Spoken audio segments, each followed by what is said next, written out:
Masuki usia 40 tahun, Luna Maya hanya berharap sehat.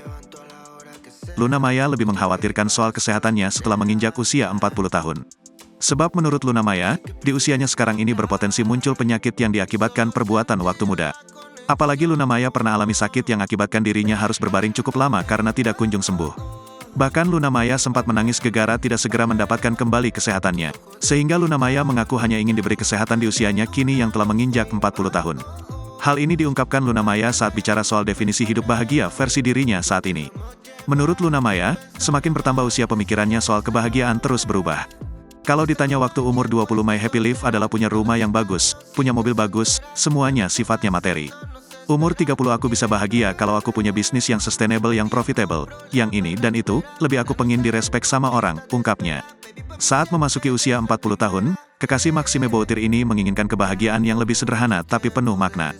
Aktris sekaligus pengusaha sukses ini ternyata hanya ingin diberikan kesehatan. Terus umur 38-40 sekarang ternyata begitu banyak yang sudah dilewati. Aku pikir kayaknya cuma mau sehat sih.